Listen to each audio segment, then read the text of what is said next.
Bonjour, bienvenue dans ma bibliothèque. Nous sommes à Montréal le 31 août 2012. Mon nom est Bruno Lalonde. Aujourd'hui, je vous lis un passage tiré de La Voix d'Alto de Richard Millet. Richard Millet, écrivain controversé, mais magnifique écrivain. Et j'ai posté il y a quelques minutes sur ma page Facebook une entrevue qu'il a donnée à France Inter sur son dernier livre, Langue fantôme, essai sur la paupérisation de la littérature, suivi de éloges littéraires d'Anders Breivik. Alors, il a été pris à partie, Richard Millet, parce qu'il a parlé, entre autres, de la beauté fascinante du mal et de la perfection minutieuse avec laquelle Breivik a commis ces ces actes monstrueux.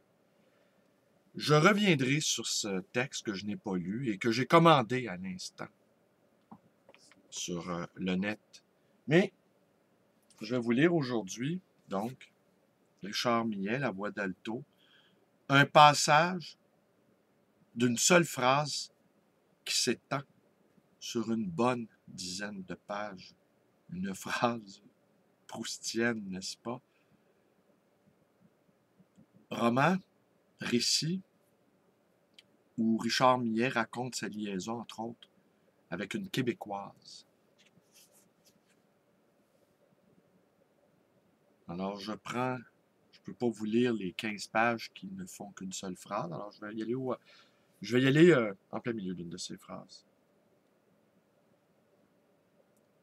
Comme la niaiseuse histoire d'Aurore, enfant martyr, ou celle du père Goupil, autre champion de cette contre-performance qu'est votre roman national, venu évangéliser les Indiens et enlevé par les Iroquois, dont tu te rappelles le supplice, notamment ces haches brûlantes enfilées au collier du cou, du missionnaire au bûcher,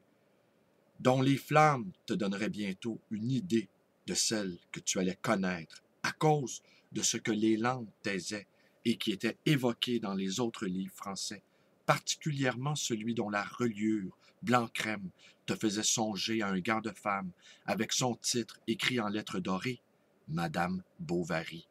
et dont le personnage te hanterait tout le temps que tu vivrais, te donnant un avant-goût de l'enfer, un enfer où tu étais déjà à cause de ce corps qui te tourmentait, toi qui n'as cessé de nommer la chair en français, au point même que les gynécologues qui te touchaient devaient parler français, fidèles à ce beau varisme que tu ne nommais pas ainsi bien attendu en tes jeunes années, marquées par toutes les attentes, l'attente amoureuse, celle de la neige et de sa disparition, celle du Messie, de sa mise à mort, puis de son retour, l'affranchissement face à l'Angleterre, comme plus tard l'indépendance du Québec, l'espoir d'une dignité sociale et de l'amour maternel enfin retrouvé, le retour de l'eau salée venant se mêler à l'eau douce du Saint-Laurent, et la France qui était derrière la neige, l'océan et les livres, oui, Paris, où tu as vécu dès lors que tu as su lire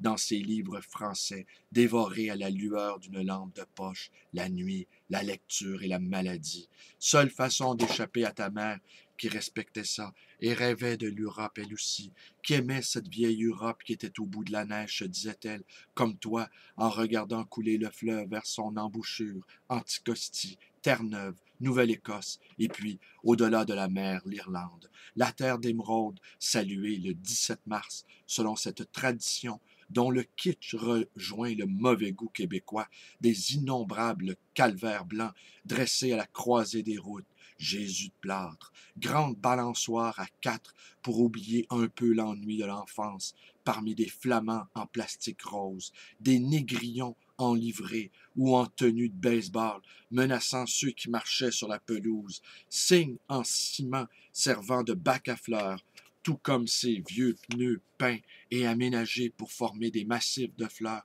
ces bouteilles d'eau de javel découpées de façon à tourner dans le vent comme de petites éoliennes près de vieilles baignoires plantées debout et servant de niche à des vierges de plâtre bleu ciel, et tout cet art néanmoins si touchant des jardins brefs qui ne durent que 2 mois et qui te faisaient rêver le reste du temps à ce qui était tellement plus loin que l'avenue des Érables et son No Man's Land, et plus loin que Cap-Rouge, si loin, au bout de l'hiver et de la neige, qui avait lieu dans la même langue, de la même façon qu'à Dollard des Ormeaux, tu rêvais devant les fermes de la plaine du Saint-Laurent avec leurs belles vaches blanches ou rousses venues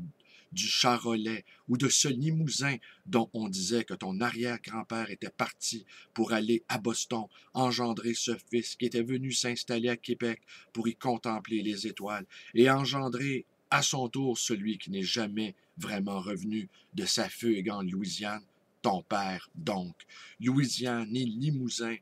souvent si proches en ta mémoire d'enfant, et où tu n'es jamais allé à cause de ce père dont la main de qui tu n'auras jamais mis la tienne pour courir dans les battures de Kamouraska, sous les pommiers de l'île d'Orléans, ou sur les rives du lac Saint-Jean, pas plus que nous serons allés ensemble en Irlande pour voir le comté de Sligo et le rayon vert, selon la promesse que nous nous étions faite le jour où, chez toi, durant ce qui aura été ton dernier hiver, j'eus à la bouche, moi qui ai si rarement cette chance, la perle de fausse émeraude qui s'était détachée d'une de tes boucles d'oreilles et que tu avais placée dans la brioche préférée à ce peu digeste galette des rois à la frangipane et que j'ai gardée dans ma langue, cette langue verte que je nettoyais dans ma bouche, puis dans mon verre de Jurançon avant de l'élever dans la lumière de midi où elle a brillé comme un élément du rayon que nous contemplerions pas ensemble, le savais-tu déjà, toi qui n'es pas allé jusque-là, ayant achevé le détour qui te ramenait au corps de ta mère, pouvant te revoir désormais sans honte ni chagrin dans la langue de ta mère, à la mort de ta grand-mère Clary. The day she died, Catherine Clary, lying in her coffin in the living room of the Clary house on Grande Allée. Et c'est comme ça, et c'est des pages et des pages, et c'est magnifiquement écrit. Richard Millet qui a saisi l'âme tourmentée, l'âme métissée, l'âme bigarrée, l'âme anglicisée aussi, iroquoisée, la langue assurée de ce peuple qui se connaît si mal, le peuple québécois, qui se connaît si mal comme seuls les indigènes peuvent ne pas se connaître, et qui tout à coup, un explorateur à la Claude Lévi-Strauss, nous explique qui nous sommes et nous ne comprenons rien. Nous ne comprenons rien à ce que nous sommes, car les mots que nous avons pour nous dire sont des mots